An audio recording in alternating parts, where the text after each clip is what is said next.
What happens when a CEO orders a meal at his own diner and uncovers the truth behind those friendly smiles? Jacob Reed, the CEO of a small diner chain with 13 locations, had built his business from the ground up over the past decade. He took great pride in creating a warm, family-friendly atmosphere. But lately something felt off. Customer complaints were stacking up, slow service, rude staff, while employee turnover hit an all-time high. His regional managers kept insisting everything was fine, but the reports didn't match the whispers he'd been hearing. Frustrated and determined to see the truth with his own eyes, Jacob made a bold decision. He was going undercover. He chose a diner in a suburban town, 2 hours away from his corporate office, far enough that no one would recognize him.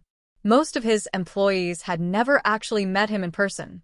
To blend in, Jacob let his beard grow scruffy, swapped his tailored suits for a worn-out hoodie and jeans, and threw on a pair of thick-rimmed glasses. He looked nothing like the polished executive featured on the company's website. Walking into the diner at lunchtime, he was greeted by the buzz of conversation and the clinking of dishes. The dining area? Clean, but clearly worn down. The booths had seen better days.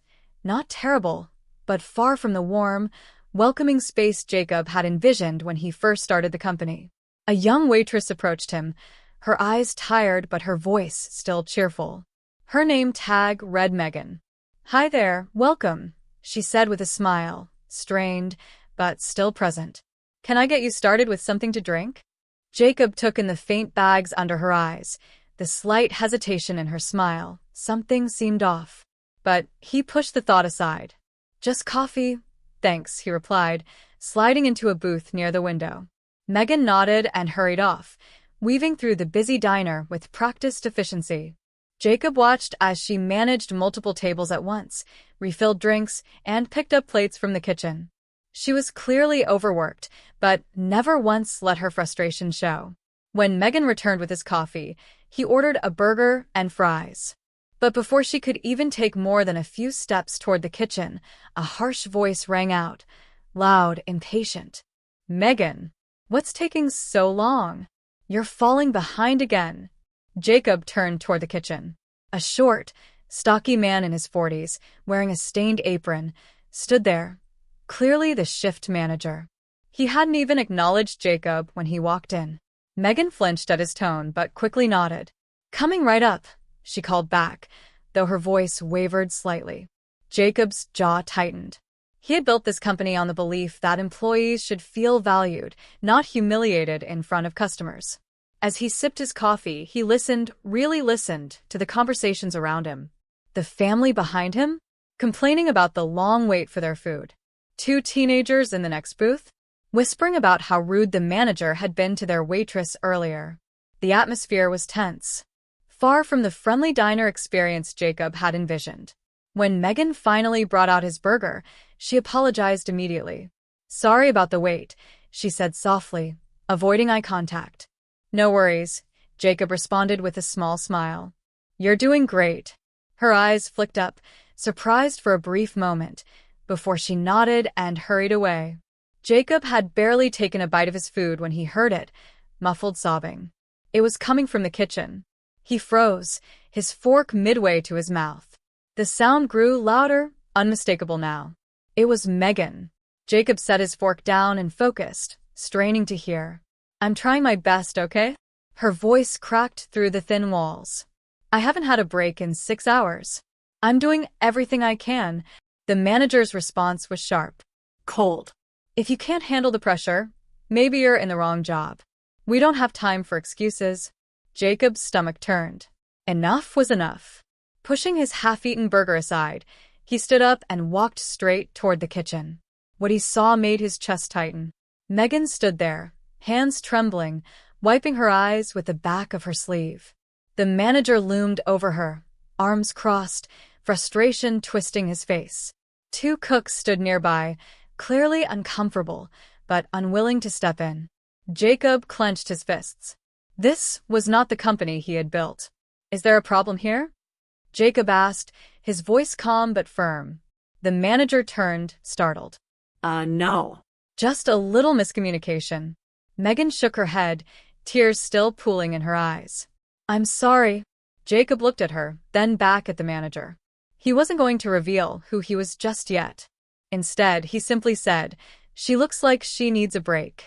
Why don't you let her sit down for a few minutes?" The manager scoffed. "We're short-staffed. There's no time for breaks during the rush." Jacob's jaw tightened. There's always time to treat people with respect. The room fell silent. The tension was thick. Jacob wasn't backing down. One of the cooks, a wiry young man with nervous energy, finally spoke up. "Megan's been going nonstop since she clocked in. She hasn't even had time to grab a drink of water." His voice was hesitant, but there was quiet defiance behind it. The manager shot him a glare. "Stay out of it, Connor. Focus on your station." Jacob's gaze flicked between Connor and the manager. "And who's in charge of making sure your team can even focus?" Jacob's voice was sharp now. "Because from where I'm standing, the pressure is coming from how this place is being run." The manager's face flushed. His bravado slipped, if only for a moment. "Look, I'm just doing my job. If people can't handle it, that's not on me." Jacob's expression hardened. "We'll see about that." Megan, still wiping her eyes, looked at Jacob with confusion and maybe even a little gratitude. "I'll be fine," she muttered, though her voice wavered. Jacob gently stopped her. "Take 5, he said softly. "You've earned it." The manager started to protest, but Jacob held up a hand. His tone left no room for argument. "She's taking a break. Now." Megan hesitated, glancing nervously between Jacob and the manager before finally nodding and slipping past the swinging kitchen doors. Jacob turned back to the manager, his voice calm, but steely. "What's your name?" "Rick," the man replied defensively. "And who the hell are you to come in here and tell me how to run my shift?" Jacob ignored the question. "How long have you been manager here, Rick?" Rick folded his arms. "About 2 years. And I've kept this place running just fine." Jacob's expression didn't waver. "You call this fine?" His voice rose slightly. "Your staff is overworked. Your customers are complaining. And you're berating people in the middle of their shifts. That's not fine, it's a mess." Rick opened his mouth to argue, but Jacob cut him off. "You might want to think about how you're treating people. Because if I were your boss, this wouldn't fly." Rick scoffed. "Yeah, well, you're not my boss, so." Jacob pulled out his wallet and flipped open his company ID. His voice was calm, but his authority? Undeniable. "Actually, I am." The room went silent. To be continued.